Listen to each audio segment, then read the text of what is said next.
ലൈംഗികാതിക്രമ കേസിൽ സസ്പെൻഷനിലായ രാഹുൽ മാങ്കൂട്ടത്തിൽ നിയമസഭാ സമ്മേളനത്തിൽ പങ്കെടുക്കുന്നതിനെ ചൊല്ലി കോൺഗ്രസിൽ ഭിന്നത. രാഹുലിനെ നിയമസഭാ സമ്മേളനത്തിൽ പങ്കെടുപ്പിക്കരുതെന്ന നിലപാടിൽ ഉറച്ചുനിൽക്കുകയാണ് പ്രതിപക്ഷ നേതാവ് വി ഡി സതീശൻ.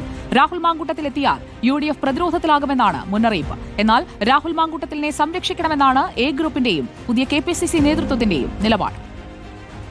ലൈംഗികാതിക്രമത്തിന്റെ തെളിവുകൾ പുറത്തുവന്ന സാഹചര്യത്തിൽ രാഹുൽ മാങ്കൂട്ടത്തിലിനെ സംരക്ഷിക്കരുതെന്നാണ് പ്രതിപക്ഷ നേതാവ് വി ഡി സതീശന്റെ നിലപാട്. രാഹുൽ മാങ്കൂട്ടത്തിൽ നിയമസഭാ സമ്മേളനത്തിൽ പങ്കെടുക്കുന്നതിന്റെ അനൌചിത്യമാണ് പ്രതിപക്ഷ നേതാവ് ചൂണ്ടിക്കാട്ടുന്നത്. രാഹുൽ മാങ്കൂട്ടത്തിലിന്റെ സാന്നിധ്യം പ്രതിപക്ഷത്തെ പ്രതിരോധത്തിലാക്കുമെന്നാണ് മുന്നറിയിപ്പ്.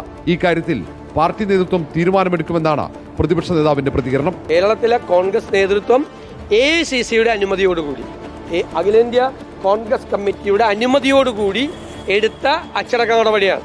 അതിനെ ചോദ്യം ചെയ്യുന്ന കോൺഗ്രസ്സുകാരും ചോദ്യം ചെയ്യില്ല. അല്ല, അതൊക്കെ പാർട്ടി തീരുമാനിക്കും. പാർട്ടി ബന്ധപ്പെട്ട ആളുകൾ അതാത് സമയത്ത് നിങ്ങൾ അറിയാം. അതേസമയം നിരവധി ജനകീയ വിഷയങ്ങൾ ഉന്നയിക്കാനുള്ള അവസരം നഷ്ടമാകുമെന്ന ആശങ്കയും നേതൃത്വത്തെ അലട്ടുന്നുണ്ട്. രാഹുൽ മാങ്കൂട്ടത്തിലിനെ തള്ളിപ്പറയാൻ പുതിയ KPCC നേതൃത്വം തയ്യാറായിട്ടില്ല. രാഹുൽ മാങ്കൂട്ടത്തിലിനെ സംരക്ഷിക്കണമെന്നാണ് എ ഗ്രൂപ്പിന്റെയും നിലപാട്.